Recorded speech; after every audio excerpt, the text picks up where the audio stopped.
اعوذ باللہ من الشیطان الرجیم بسم اللہ الرحمن الرحیم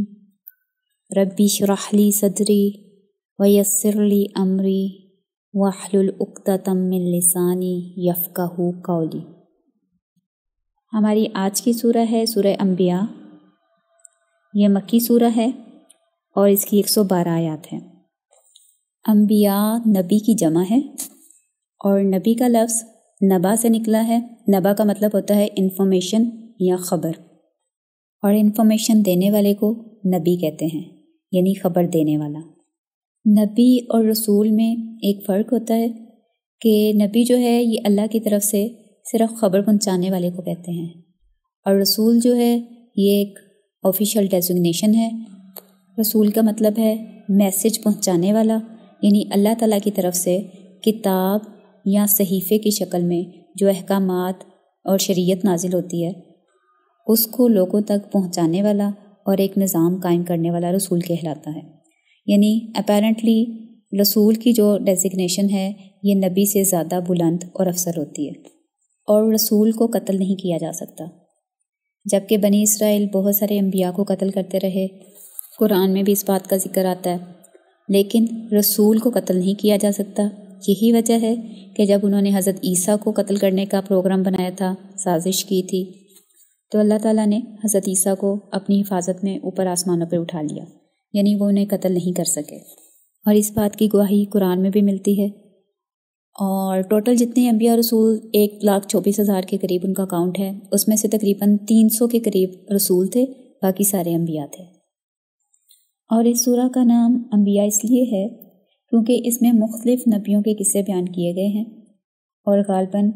15 انبیاء کا مختلف تذکرہ ہے، اور حضرت ابراہیم علیہ السلام کا واقعہ تفصیل سے بیان کیا گیا ہے۔ اور باقی تمام مکی صورتوں کی طرح اس کے بنیادی ٹاپکس بھی وہی 3 ہیں: توحید، رسالت اور آخرت۔ اس کی پہلی 15 آیات میں کافروں اور مشرکوں کو تنبیہ کی گئی ہے کہ وہ غفلت میں پڑے ہوئے ہیں، جبکہ ان کے حساب کا وقت قریب آ چکا ہے، اور وہ رسول پر ایمان لانے کے بجائے نعوذ باللہ انہیں جادوگر، کاہن اور جھوٹا کہہ رہے ہیں، اور آپ صلی اللہ علیہ وآلہ وسلم سے مادی معجزات کی فرمائش کرتے ہیں، حالانکہ ان کے سامنے قرآن کا معجزہ موجود ہے۔ اگر وہ آپ صلی اللہ علیہ وآلہ وسلم کو اسی طرح جھٹلاتے رہے تو ان پر سخت عذاب آئے گا۔ اور ان آیات میں یہ بھی بتایا گیا کہ جب اللہ کی طرف سے کوئی بھی نصیحت یا ذکر آتا ہے تو یہ لوگ اس کا مذاق اڑاتے ہیں اور کھیل میں لگ جاتے ہیں۔ اور پھر قرآن کے حوالے سے ایک اور چیز واضح کی گئی کہ یقیناً ہم نے تمہاری طرف ایک کتاب نازل کی ہے، فیہ ذکرکم افلا تعقلون، کہ جس میں تمہارا بھی ذکر ہے، تو کیا تم عقل سے کام نہیں لیتے؟ اس کے بعد آیت نمبر 16 سے 29 تک بتایا گیا کہ اللہ نے اس دنیا کو بے مقصد پیدا نہیں کیا، بلکہ اس کو بنانے کا خاص مقصد ہے کہ حق کا غلبہ ہو اور باطل کو شکست ہو جائے، اور لوگوں کو ان کے اچھے اور برے اعمال کی جزا اور سزا دی جائے۔ اس کے علاوہ مشرکین کو یہ واضح کیا گیا کہ جو بت انہوں نے اللہ کے مقابلے میں معبود بنا رکھے ہیں وہ انہیں اللہ کے عذاب سے بچا نہیں سکتے۔ اگر اللہ کے علاوہ اور بھی خدا یا معبود ہوتے تو دنیا کا نظام ہی درم برم ہو جاتا۔ مطلب ایک کہتا کہ سورج کو رات کے وقت نکلنا چاہیے، اور کسی دوسرے کا خیال ہو سکتا تھا کہ صبح کے وقت نکالنا بہتر ہے، اور کسی کے خیال میں پورے شمسی نظام کی گردش جو ہے وہ اپوزٹ ڈائریکشن میں ہونی چاہیے، یعنی ڈفرینس آف اوپینین ہو جاتا، اور اس وقت جو ایک اسموتھ سسٹم چل رہا ہے یہ نہ چل پاتا۔ اس کے علاوہ قرآن میں ایک اور جگہ پر یہ چیز اس طرح بھی بیان کی گئی کہ اگر اللہ کے علاوہ اور خالق بھی ہوتے تو ہر خالق اپنی مخلوق کو لے کر علیحدہ ہو جاتا۔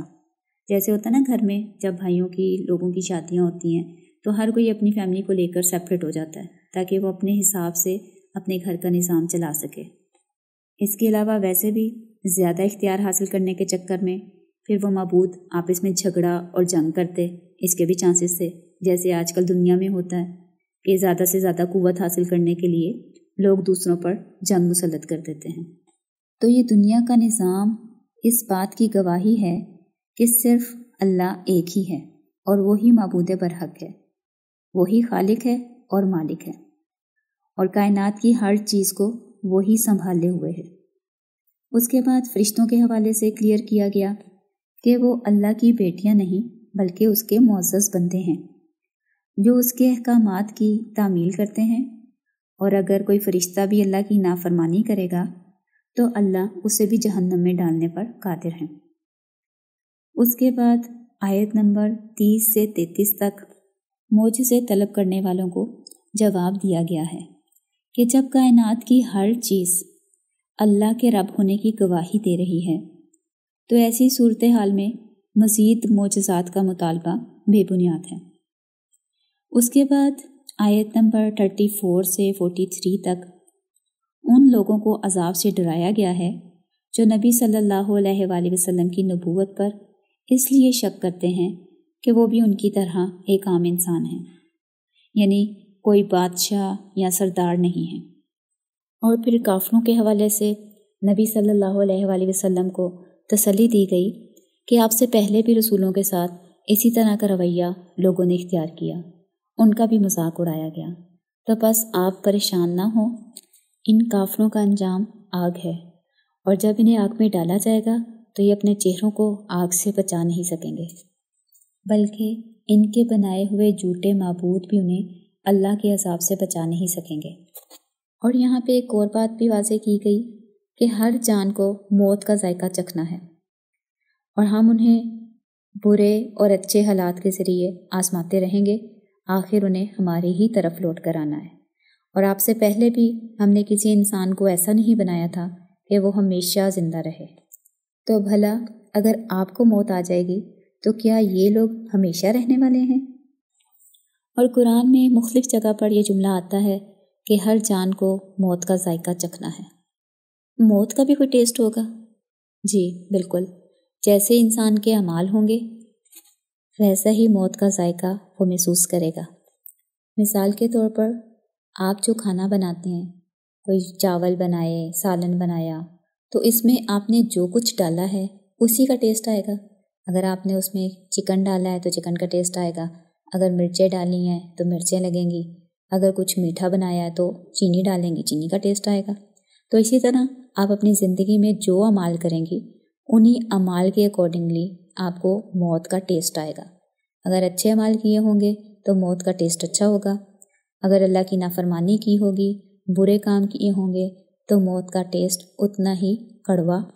اور تکلیف دہ ہوگا۔ اور اس حوالے سے نبی صلی اللہ علیہ وآلہ وسلم کی ایک حدیث میں ہمیں ملتا ہے کہ جو مومن لوگ ہیں جب ان کی روح نکالی جاتی ہے تو وہ بڑی آسانی سے نکل جاتی ہے۔ جیسے اگر آپ پانی کی بوتل کو ڈھکن کھول کر الٹا کر دیں تو جس طریقے سے آسانی اور جلدی کے ساتھ وہ پانی باہر نکل آتا ہے، تو اسی طرح نیک لوگوں کی روح نکلتی ہے۔ اور جب کہ کافروں کے حوالے سے کیونکہ انہوں نے اللہ کی نافرمانی کی ہوتی ہے، تو جس طرح ایک بچہ غلط کام کر کے ٹیبل یا بیڈ کے نیچے چھپ جاتا ہے کہ جب امی یا کوئی بڑا آ کے اسے آواز دیتا ہے کہ یہ کام کس نے کیا،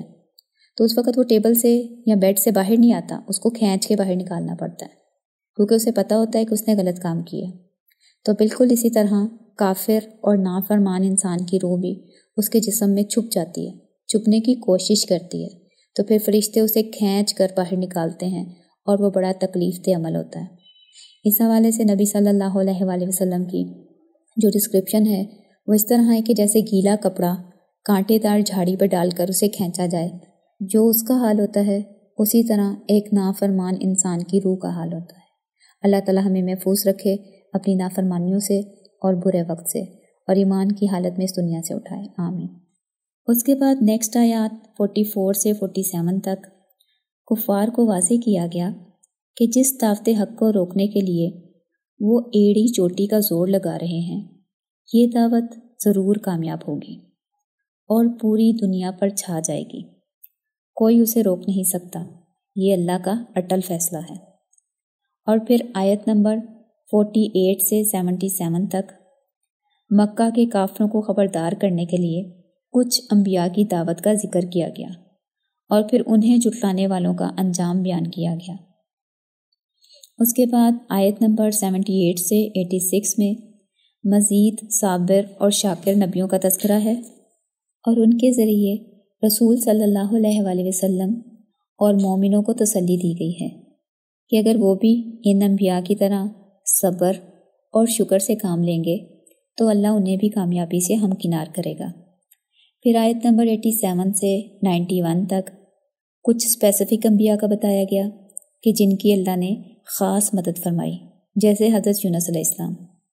اور اس کے ذریعے بھی صحابہ کرام کو سمجھایا جا رہا ہے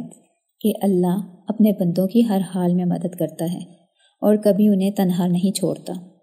ان تمام قصوں کو بیان کرنے کا مقصد یہ ہے کہ اللہ تعالیٰ ہر چیز پر قادر ہے اور وہ جس بندے کو چاہے اپنی خاص رحمت سے نوازتا ہے۔ پھر آخر میں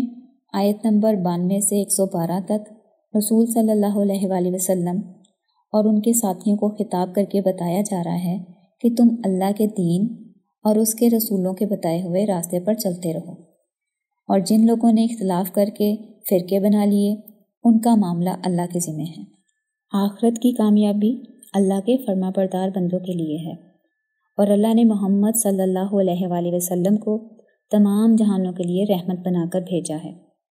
اور آپ صلی اللہ علیہ وآلہ وسلم اللہ کا پیغام اس کے بندوں تک پہنچا رہے ہیں۔ اور جو لوگ آپ کا مذاق اڑاتے ہیں اور عذاب کا مطالبہ کر رہے ہیں تو انہیں بتا دیں کہ اس بات کا علم تو صرف میرے رب کے پاس ہے کہ تم پر عذاب کب آئے گا۔